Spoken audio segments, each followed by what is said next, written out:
Hi folks, my name is Jim, and with the help of my lovely wife Sherry, I'm going to make a video for you to show you this 1956 Minneapolis Moline Farm Tractor with an F10 Farmhand loader that I'm going to be putting on the market for sale. With that, I'll go ahead and get it started. I'll show you how the bucket works well, up and down. It's got great hydraulics. It's got 3 hydraulic systems, but I'll show you the bucket and then I'll have the tractor started so you can see how well it works too.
It's a windy day today, so I hope the wind doesn't bother the sound too much on this video.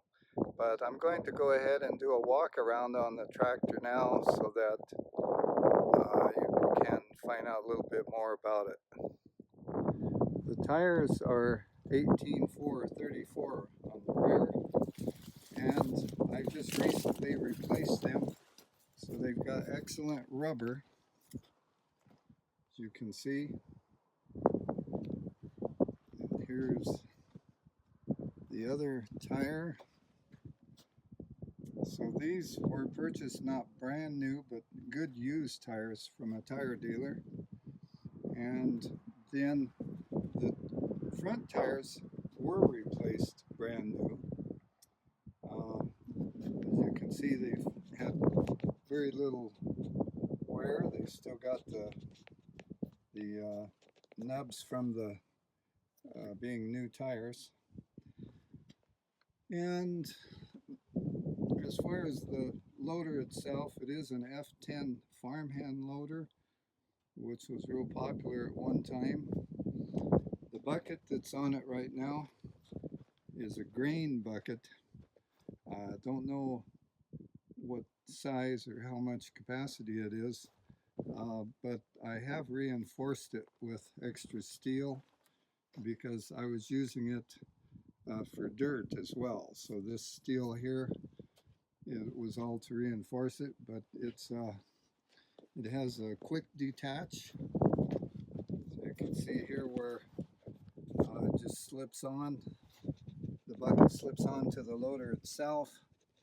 Pull a pin down here at the bottom, and the loader comes off of the bucket. I also have a hay fork, which I will show you, that attaches onto here. And so we'll get to that here in a few minutes. The engine is a little bit dirty, but not too bad considering how long it sets. At one time I used this a lot around our place here until I actually got a tractor, a diesel tractor with a backhoe. The one thing I do need to say, this does run on propane. You can see the propane converter there, which has been rebuilt, so it's got all new gaskets. Works great. The starter's been overhauled. The generator's been overhauled. And I'll show you the propane tank. The propane tank has all new valves and it's been tested. And so I just did that recently and had a propane man out here helping me, and then we ran fuel in it to test it with the tank under pressure from his fill truck. The engine is a 4-cylinder. I'll have to get the cubic inches later, but it's a very large 4-cylinder. The tractor has wheel weights on the back wheels. Before I put these new tires on it, it also had calcium in the tires, but I didn't feel I needed it, so these tires do not have calcium. They only have air in them. If it's got any leaks or anything, I'll show you on the back here. There is a leak from the power takeoff hydraulic pump, and as I mentioned, there's 3 hydraulic systems on here, so you'll see on the floorboard there oil that is leaked out. But I do have to say that it has taken a long time for that floorboard to become saturated. It has set probably 2 to 3 years at least, and I have checked. It's not coming from the tractor, it's actually coming from this pump itself. For anyone that knows hydraulic pumps, that's a relatively simple thing to repair or replace. It's got the seat that slides around from one side to the other. It's all steel.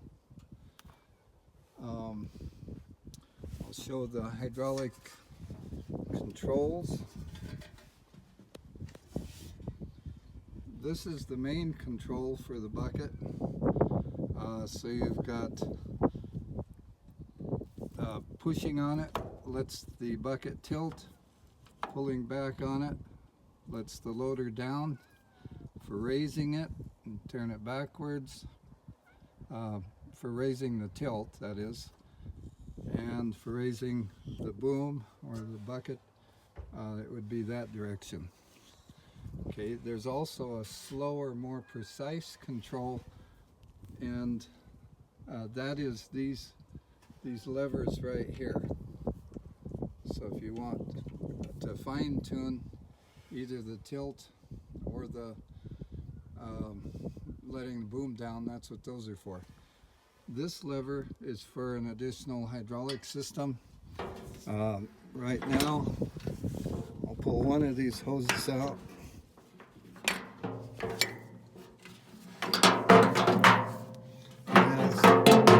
It has the quick coupler on it, as you can see.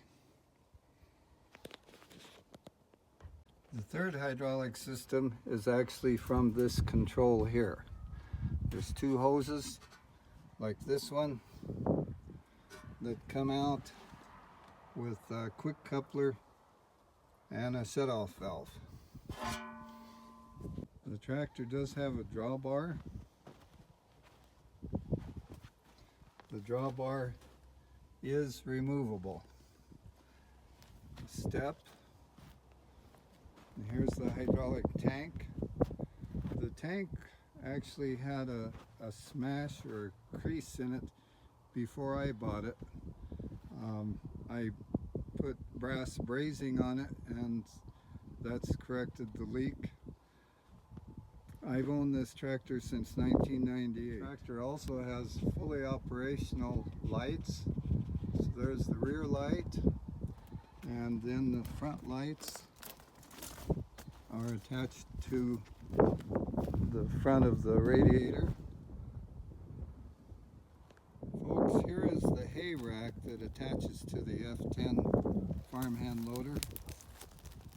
It is, I believe, about 12 feet wide.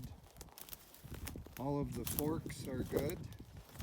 It's been just sitting here again, but they're all in good shape. And the main structure is good shape.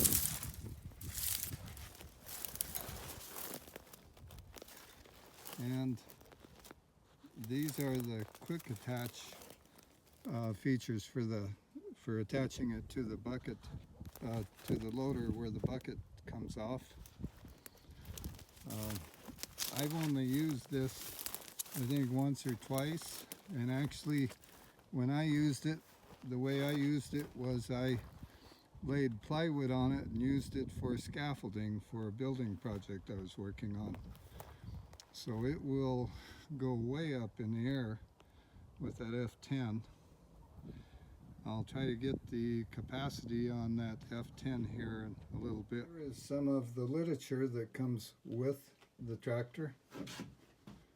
A couple decals, and here's some information on the hydraulic pump and the owner's manual or operator's manual on the tractor itself. According to Minneapolis, this was the most powerful tractor on wheels back in 1956, especially with the propane version.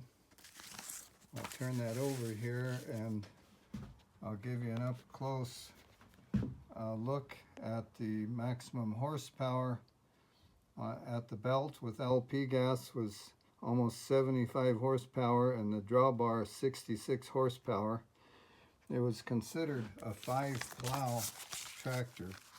For those of you into farming, I'm sure you know what that means. Okay, and then the Farmhand F8 or F10 loader. There's 8 models, and you can see by the picture how high in the air that those will go. And in looking at the information, it says that it will lift 3,500 pounds to 21 feet in the air, and the height to the end of the hay teeth, which are 9 feet long, is 27 feet. Breakaway capacity is 4,000 pounds. And I would have to agree with that when I've used it to full capacity. Also, I have the full operator's manual, owner's manual, and so it's all about the GTB model. And so there's a complete index. I'll also take a still photo of this to make it easier to view.